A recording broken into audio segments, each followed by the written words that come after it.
Nama saya Sabri bin Osman daripada Malaysia, daripada Pontian, Johor.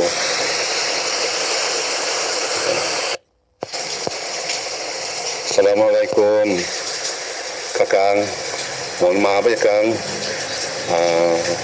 Kalau mungkin Sabri tak tahu benda ni sulit ataupun kan. Jadi Sabri nak minta tolong Kakang perjelaskan. Sekarang Sabri macam rasanya macam penasaran lah Kang.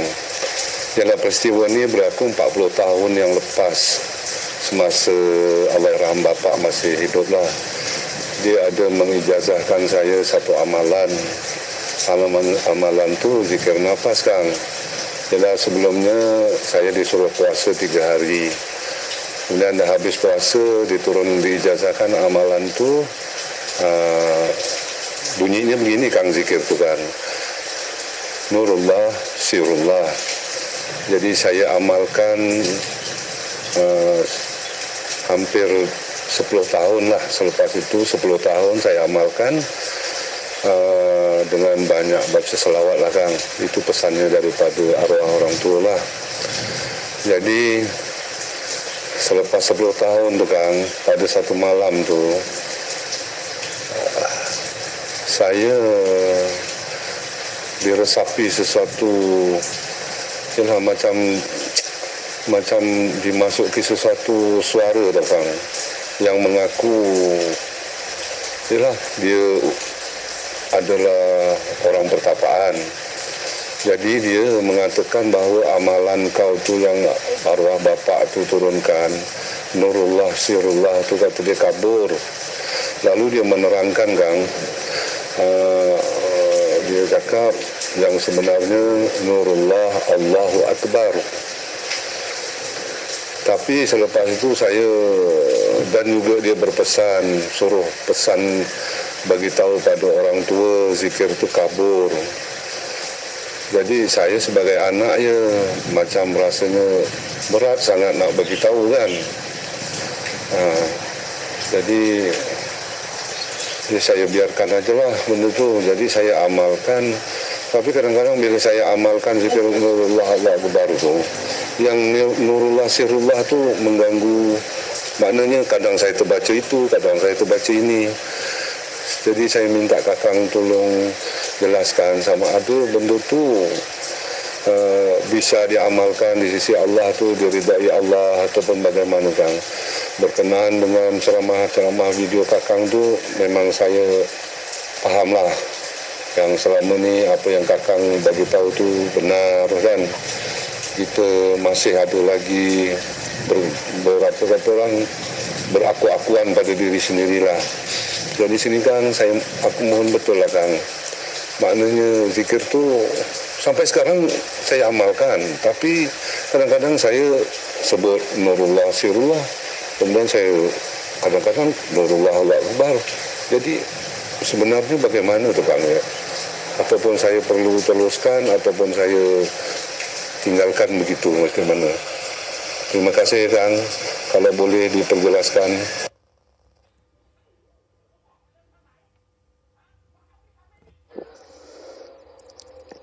Assalamualaikum warahmatullahi wabarakatuh. Bismillahirrahmanirrahim. Ashhadu an la ilaha illallah wa ashhadu anna Muhammadar Rasulullah. Allahumma salli ala Sayyidina Muhammad wa ala ali Sayyidina Muhammad. Rabbi israh li sadri wa yassir li amri wahlul 'uqdatam min lisani yafqahu qawli. Amin. Bismillahirrahmanirrahim. Pertanyaan Kang Ahmad Ulillah dari Malaysia tentang Nurullah, Sirullah dan Allahu Akbar yang mana didapatkan oleh dari almarhum ayahnya semasa hidupnya. Bismillahirrahmanirrahim. Awalnya kami kaji dahulu nurullah. Nurun ala nurin. Cahaya di atas cahaya. Selama ini sejak detik-detik akil balik, kitalah yang memakan buah khuldi. Buah khuldi adalah buah yang terlarang untuk dikonsumsi oleh Adam. Adam itu kan tidak ada. Dilarang mengaku ada. Nah, sejak detik-detik akil balik itulah kita memakan buah khuldi, yakni diri kita merasa ada. Adam kenapa tidak boleh memakan buah khuldi? Karena Adam ini, tiada ini nanti akhirnya mengaku ada. Sejatinya Adam akhirnya mengaku dirinya ada.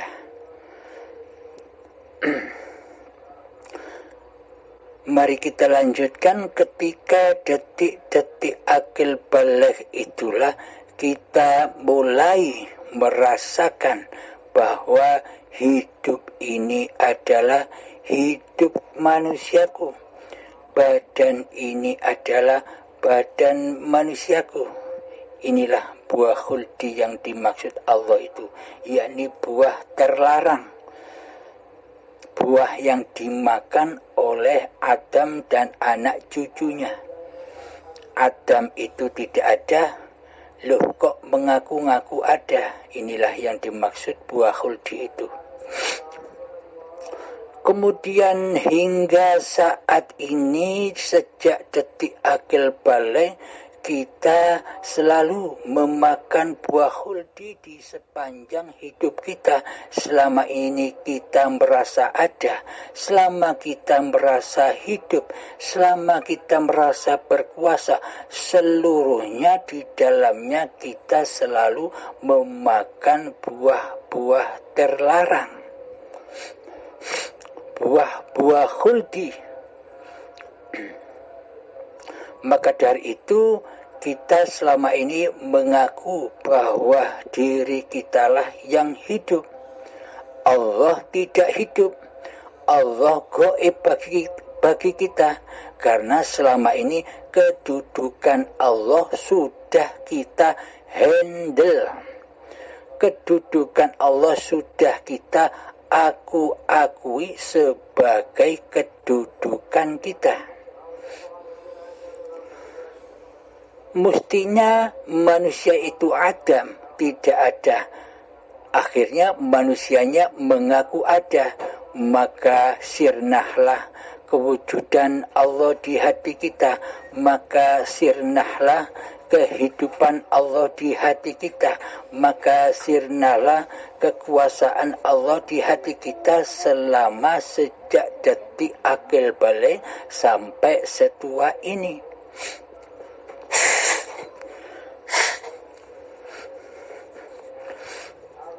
Maka dari itu yang dikatakan nurun ala nurin, cahaya di atas cahaya.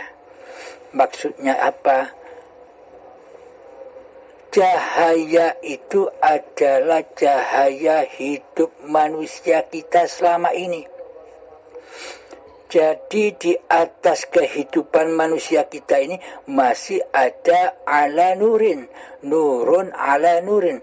Ada hidup yang maha hidup yang menghidupi manusia kita. Itulah yang dimaksud nurun ala nurin. Jadi prasangka kita selama ini, akidah iman kita selama ini seolah-olah hidup itu bukan ahad, tapi hidup itu biliunan. Banyak sekali hidup.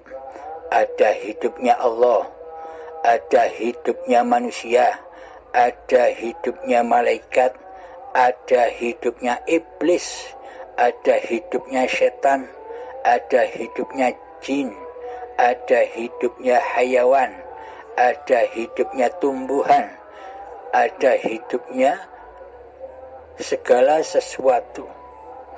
Maka dari itu, ketika masing-masing makhluk punya hidup sendiri, apakah mungkin Allah itu berkuasa? Apakah mungkin ada Tuhan bila manusia itu punya hidup sendiri? Bila semua makhluk itu punya hidup individu-individu sendiri, berarti Allah tak kuasa dong. Berarti tiada Tuhan. Bila keyakinan kita seperti demikian. Padahal di dalam surat Al-Ikhlas itu sudah diberitahukan oleh Allah kepada Kanjeng Nabi Muhammad. Di surat Al-Ikhlas ayat yang pertama. Bismillahirrahmanirrahim. Qul, katakanlah wahai Muhammad kepada seluruh manusia, huwa, dialah hidup, Allahu, yang bernama Allah, ahad, itu esa, tunggal, satu, jadi la hayatan illallah, tiada hidup kecuali Allah. Di ayat kursi juga demikian. Bismillahirrahmanirrahim. Allahu la ilaha illa huwal hayyul qayyum. Allah, tiada Tuhan yang berhak disembah kecuali dialah hidup yang kekal lagi terus menerus menghidupi seluruh ciptaannya. Jadi hidup-hidup yang ada di seluruh makhluk-makhluk ciptaannya, baik itu manusia, baik itu hayawan, baik itu tumbuhan, baik itu para malaikat, baik itu para jin, baik itu para iblis dan setan, seluruhnya hidup dihidupi oleh hayatullah, dihidupi oleh Allah sendiri. Tanpa adanya hidup Allah, maka tak akan ada sesebutan semua itu. Coba logikakan. Mari kita buktikan. Seumpama kita, manusia, diri kita tidak hidup, apakah kita tahu nama manusia kita? Apakah kita tahu nama hayawan? Apakah kita tahu nama tumbuhan? Apakah kita tahu nama malaikat? Apakah kita tahu nama jin? Apakah kita tahu nama iblis dan setan? Tahunya kita dengan nama-nama itu, tahunya kita dengan sesebutan-sesebutan itu kan karena kita ini hidup. Dan yang memberitahukan sesebutan-sesebutan itu pun juga Allah di dalam Al-Quran, di dalam ayat-ayatnya. Nah, terbukti bukan? Bila tidak ada Allah, maka tiadalah sesebutan-sesebutan itu. Dengan Allah lah maka muncullah, maka wujudlah sesebutan-sesebutan nama itu. Jadi hidup yang ada pada seluruh makhluk ciptaan Allah itu cahaya di atas cahaya, nurun ala nurin. Jadi hidup yang kita akui selama ini itu sebenarnya adalah hayatullah, hidupnya Allah, bukan hidup manusia kita sendiri. Jadi hidup yang ada di seluruh makhluk ciptaan Allah itu adalah hayatullah sendiri, sang dalang tunggal. Coba Anda menyaksikan pewayangan-pewayangan itu. Kira-kira ada berapa dalang di situ? Kan hanya satu dalang. Meskipun wayang-wayang itu ribuan banyaknya, tapi yang memperjalankan semua wayang-wayang itu hanya sang dalang, hidup sang dalang, tanpa digerakkan, tanpa diperjalankan oleh hidupnya sang dalang, maka wayang-wayang itu takkan bisa mengakui, takkan bisa menyebut posisi atau makom masing-masing wayangnya. Ada yang makomnya bajingan, ada yang makomnya antagonis, ada yang makomnya baik, dan sebagainya.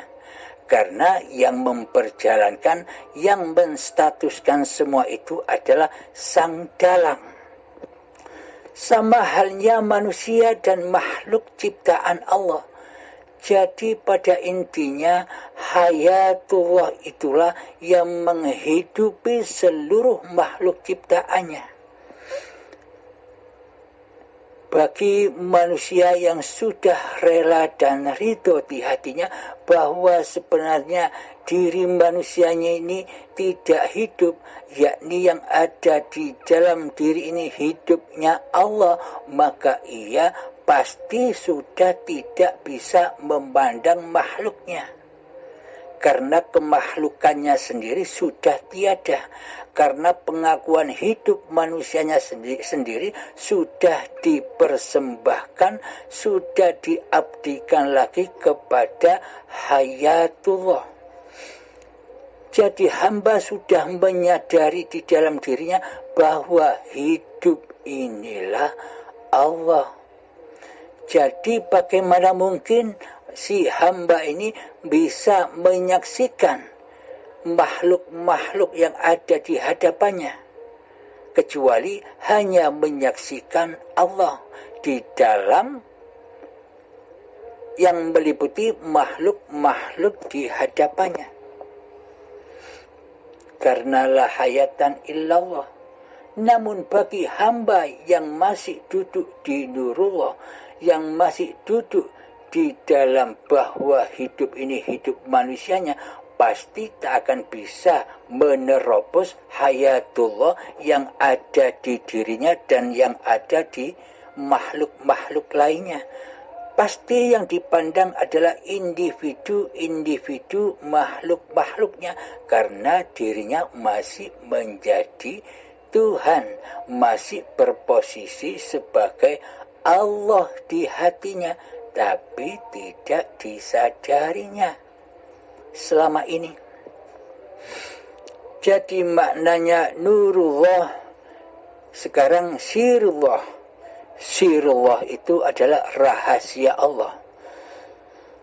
Bismillahirrahmanirrahim. Al-insanu sirri wa ana sirruhu. Manusia itu adalah rahasia dan akulah di balik rahasia itu. Inilah sebagai bukti seperti gambaran pagelaran wayang itu. Wayang itu adalah rahasia, dan di balik rahasia wayang itu adalah sang dalang yang menggerakkan, yang menghidupkan, yang mengkuasakan, yang mengkehendakkan, mengkerentekkan hati, dan yang mendaya upayakan serta yang mengikhtiarkan wayang-wayang itu untuk berposisi. Jadi semua yang ada pada wayang, jadi semua yang ada pada manusia ini adalah bukan syariatnya wayang itu sendiri, bukan syariatnya manusia itu sendiri. Akan tetapi semua syariat-syariat yang dipergerakkan oleh manusia, semua syariat-syariat yang dipergerakkan oleh wayang-wayang itu adalah syariatullah, syariat dalangnya. Mau bukti? Buktinya begini. Allah dan Rasulullah perintahkan kepada umatnya, kepada kita semua, bahwa bila kita sholat, bila kita ibadah, apapun wajib diawali dengan niat. Dan bunyi di dalam niat di akhir kalimat, pasti kita berjumpa dengan kata-kata lillahi ta'ala. Semuanya kembali kepada Allah. Semuanya kembali rojiun kepada sang dalang. Bukan linafsi. Bukan wayangnya yang bisa bersyariat, yang bisa jalan sendiri, yang bisa perang sendiri, yang bisa maksiat sendiri, yang bisa taat sendiri. Bukan manusianya yang bisa ibadah sendiri, bukan manusianya yang bisa sholat sendiri, bukan manusianya yang bisa naik motor sendiri, kecuali hayatullah lah yang memperjalankan manusia sebagai penguasa manusia. Inilah yang dimaksud nurullah, nurun ala nurin. Alhamdulillahirabbil alamin. Semoga bisa dipahami, semoga bisa kita hayati bersama. Nah, itulah bukti bahwa Allah perintahkan kepada Kanjeng Nabi Muhammad bahwa di dalam seluruh syariat-syariat yang dikerjakan manusia wajib dikasih niat, wajib diawali dengan niat. Karena innamal a'malu binniyah. Jadi ketika akan makan di dalam hati minimal niat, saya berniat makan lillahi ta'ala. Saya berniat minum lillahi ta'ala. Saya berniat sholat lillahi ta'ala. Saya berniat ibadah lillahi ta'ala. Saya berniat naik motor lillahi ta'ala. Saya berniat mandi lillahi ta'ala. Saya berniat memandang sesuatu lillahi ta'ala. Saya berniat mendengarkan sesuatu lillahi ta'ala. Pada intinya Allah dan Rasulullah merintahkan kepada kita semua agar selalu menyaksikan Allah di seluruh syariat-syariat yang dikerjakan oleh badan ini. Yakni badan ini selalu menyaksikan hiduplah yang menguasainya. Bahwa Allah lah yang menguasai pergerakan-pergerakannya sejak bangun tidur hingga tidur kembali. Disitulah yang disebut lillahi ta'ala, yakni af'alullah, syariatullah. Itulah yang disebut amal yang soleh. Karena amal itu suci dari pengakuan-pengakuan amal manusianya. Karena manusianya sudah tak mampu, sudah tak merasa beramal. Bagaimana mungkin manusia merasa beramal, sedangkan manusia itu sejatinya adam, tidak ada, gaib, fana, mati. Jadi tetapkanlah dalam hati kita sifat-sifat diri manusia kita, hakikat sejati diri manusia kita di hati kita. Mari buka kitab diri kita, buka kitab Al-Qadim kita, kitab kita, kitab manusia kita yang terdahulu. Dahulu manusia kita kan Adam, tidak ada. Maka nyatakanlah ketiadaan diri manusia kita di hati kita. Nyatakanlah ketidakhidupan manusia kita di hati kita. Maka nyatakanlah ketidakkuasaan kita di hati kita. Persembahkan kembali bahwa wujud ini Allah, bahwa hidup ini Allah, bahwa kuasa ini Allah. Jadi manusia sudah tidak memikirkan apa-apa. Yang terpenting jalan saja, ikuti perintah Allah. Apapun yang diutus Allah ikuti. Diutus mandi, ya mandi. Diutus makan, ya makan. Diutus minum, ya minum. Diutus sholat, ya sholat. Diutus ibadah, ya ibadah. Tapi di dalamnya hati kita tidak ngaku-ngaku bahwa diri kitalah yang melakukannya. Ini memang perlu latihan dan latihan. Latihan secara terus-menerus. Karena selama ini memang kita yang jadi Allah, memang kita yang jadi Tuhan selama ini sejak detik akil balik, maka memang awalnya sangat berat sekali. Bisa diilustrasikan begini. Contoh orang amanah dan contoh orang yang tidak amanah. Sekarang kita kaji contoh orang yang tidak amanah begini. Seumpama suatu hari saya dititipi sebuah mobil baru oleh seseorang. Halim, saya titip mobil ini ya. Nanti 80 tahun lagi mobil ini saya ambil.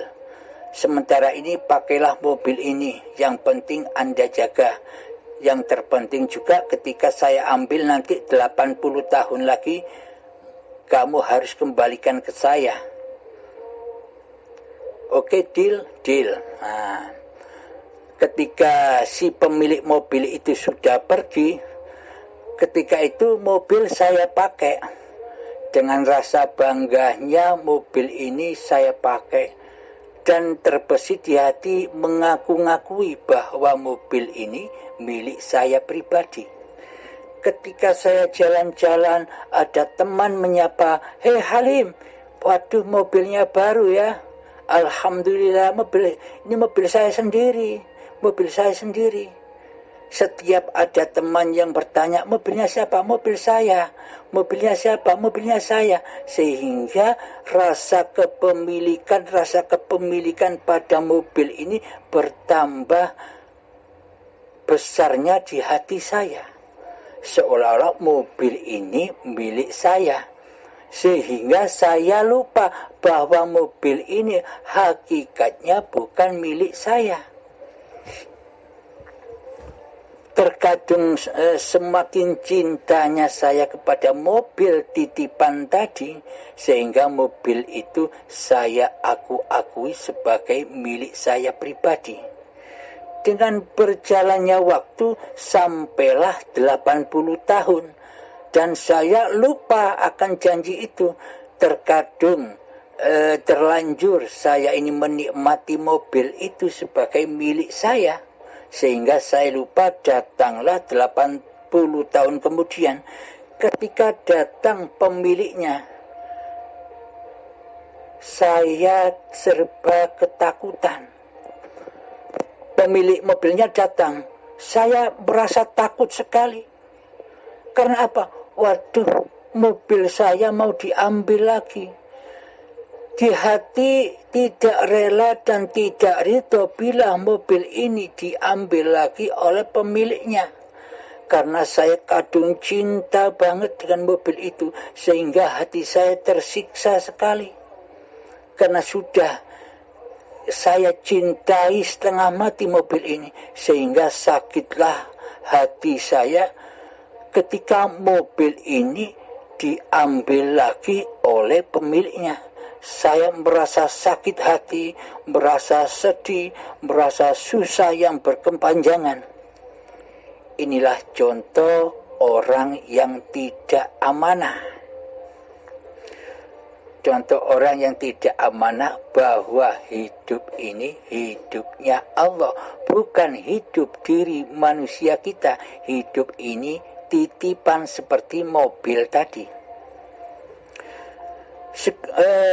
Sekarang ilustrasinya bagi orang yang beramanah sebagai khalifah, sebagai wakil, sebagai tukang parkir.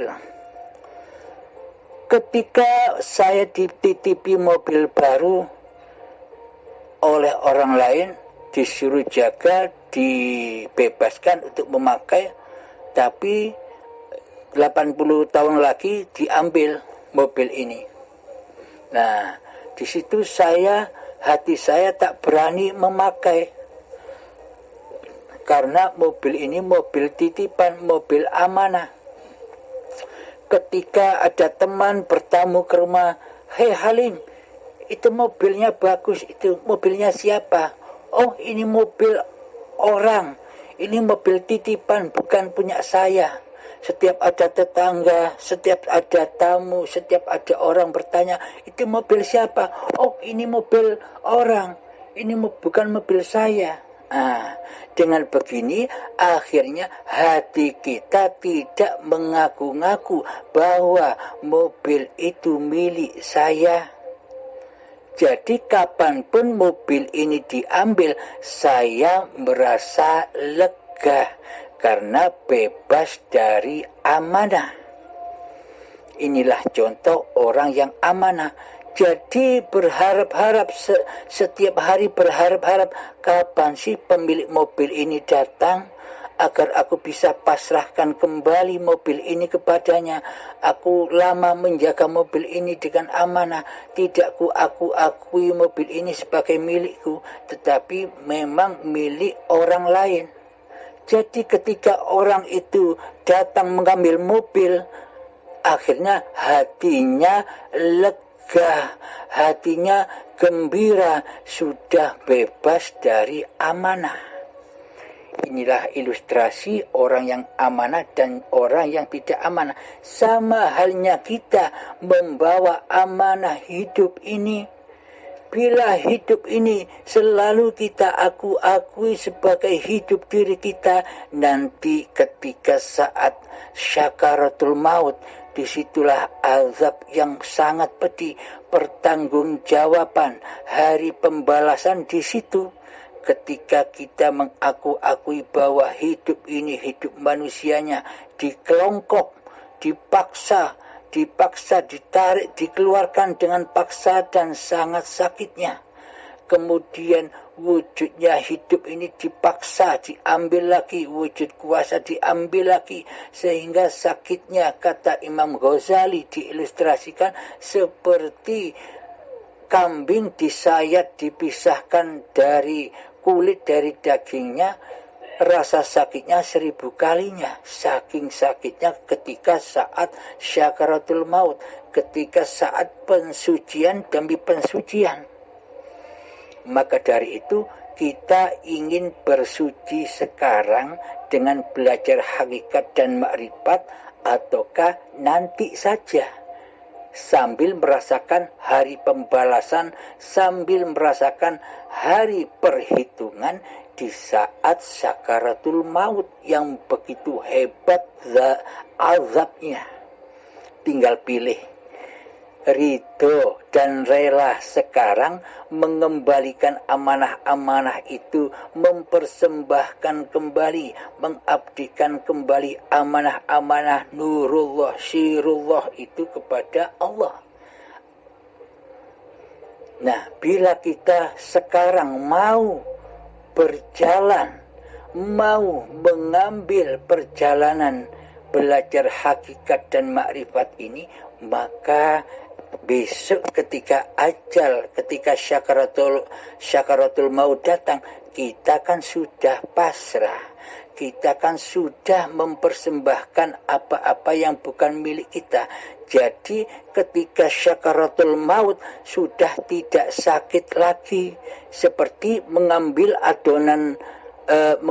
rambut di dalam adonan kue, jadi tidak terasa. Nah, jadi ketika pulang kepada Allah sudah tahu jalannya pulang, maka dari itu tidak sakit. Kenapa mereka yang ketika syakaratul maut itu kesakitan?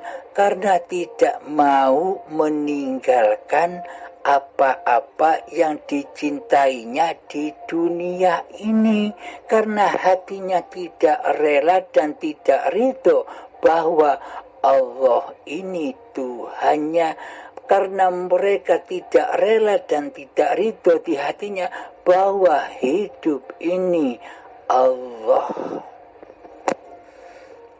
Alhamdulillahirabbil alamin.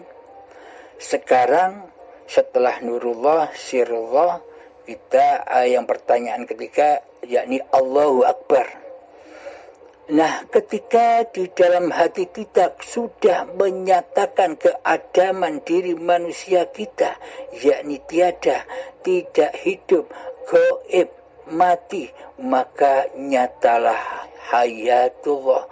Jadi nama hati, nama roh, nama jiwa, nama nyawa yang tadinya nama diri manusia kita akhirnya tumbang, hancur lebur, kembali kepada pemiliknya, yakni Allah.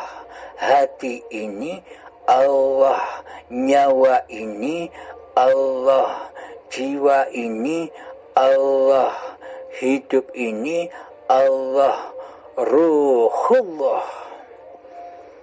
Nah, jadi ketika sudah nyata Allah wujud di hati ini, dan Allah pun meliputi luar dan dalamnya manusia lewat pernafasan. Jadi jangan mengingat, jangan membaca apa-apa ketika berzikir.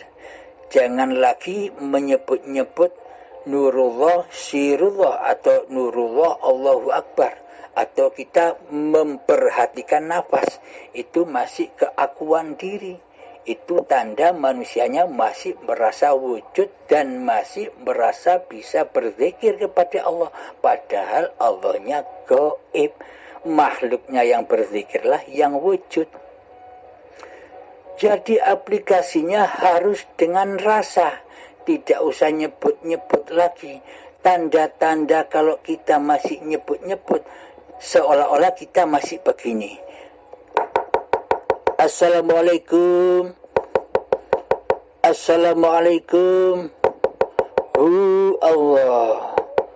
Hu Allah. Hu Allah. Seperti begitu. Seolah-olah kita masih ada di luar pintu. Belum dibukakan pintu. Karena masih nyebut-nyebut. Tapi bila sudah tidak ada sesebutan lagi, itulah tanda terbukanya pintu Al-Quran Qadim, yakni hayatullah. Sudah merasakan hayatullah. Jadi yang bisa merasakan bahwa hidup ini Allah, bukan manusianya. Saya tekankan lagi, bahwa yang merasakan bahwa hidup ini Allah, bukan manusianya. Satu kali lagi saya tekankan bahwa yang bisa merasakan bahwa hidup ini Allah bukan manusianya. Tapi yang merasakan bahwa hidup ini Allah adalah Allah itu sendiri. Coba aplikasikan. Coba praktekkan terus menerus. Bila masih yang merasakan, yang bisa merasa bahwa hidup ini Allah, masih ada rasa manusianya, berarti ya manusianya yang ngaku-ngaku jadi Allah. Jadi manusianya masih tidak mau hengkang, tidak rela dan ridho melepaskan sifat-sifat Tuhannya bagi dirinya. Masih belum ridho kembali kepada keadamannya, ketiadaannya, kegoibannya. Maka dari itu, sekarang ingatlah, yang merasakan bahwa hidup ini Allah, bahwa kuasa ini Allah, bahwa kehendak, daya, upaya, dan ikhtiar ini Allah, bahwa yang melihat ini Allah, bahwa yang berilmu ini Allah, bahwa yang mendengar ini Allah, bahwa yang berkata-kata ini Allah. Bukan manusianya yang merasakan itu, tapi ya Allah sendiri, ya hidup sendiri, sebagaimana Anda dulu, sebagaimana kita dahulu yang merasa jadi Tuhan. Coba rasakan. Selama ini kan kita yang merasa hidup, kita yang merasa berkuasa, kita yang merasa mendengar, kita yang merasa melihat, kita yang merasa berilmu, kita yang merasa bercakap-cakap, kita yang merasa hapian, kita yang merasa rokokan, kita yang merasa bekerja dan sebagainya. Yang merasakan itu semua kan bukan orang lain, tapi kita sendiri. Sama halnya Allah. Jadi ketika Allah sudah nyata, maka sirnahlah manusianya, Adamlah manusianya. Berarti yang merasa bahwa hidup ini Allah, jiwa ini Allah, hati ini Allah, nyawa ini Allah, ya Allah sendiri sebagai pencipta badan-badan manusia ini. Jangan salah. Alhamdulillahirrabbilalamin. Jadi nyatakan bahwa hidup ini Allah maha besarkan selalu di hati. Maha besarkan selalu di hati bahwa hidup ini Allah. Ketika aplikasikan kita di dalam sholat, Allahu Akbar. Jadi yang memaha besarkan Allah adalah zatnya sendiri, hidupnya sendiri. Yang mengangkatkan tangan badan, ya Allah sendiri. Yang mematikan manusia, yang mensedekapkan badan ketika sholat, ya Allah sendiri. Manusianya diadamkan, dimatikan, itu tandanya sendekap. Jangan ikut-ikut jadi akbar, jangan ikut-ikut manusianya yang sholat. Jadi maha besarkan Allah. Jadi di dalam sholat itulah kemahabesaran Allah yang memperjalankan hamba-hambanya di dalam sholat, yang memperjalankan hamba-hambanya di seluruh syariat-syariat badannya. Ketika bangun tidur sampai tidur kembali, Allah lah yang memerankan seluruh manusia. Alhamdulillahirrabbilalamin. Semoga penjelasan yang sangat singkat ini bisa kita pahami bersama. Semoga saya dan semoga kita semua selalu mendapatkan bimbingan dari Allah Subhanahu wa Ta'ala, yang mana sejatinya mursyid yang sejati itu adalah Allah sendiri. Sejatinya mursyid itu adalah hidup ini sendiri, yang menghidupi, yang membimbing, yang menjaga, yang mengasih sayangi, yang memelihara, yang mencukupi badan-badan ini sejak dari tanah sampai saat ini juga Allah. Dialah sang maha pembimbing, di mana ya hidup yang selama ini kita akui sebagai hidup manusia itulah mursyid sejati manusia dan mursyid sejati seluruh alam semesta ini. Alhamdulillahirrabbilalamin. Akhiru kalam. Assalamualaikum warahmatullahi wabarakatuh.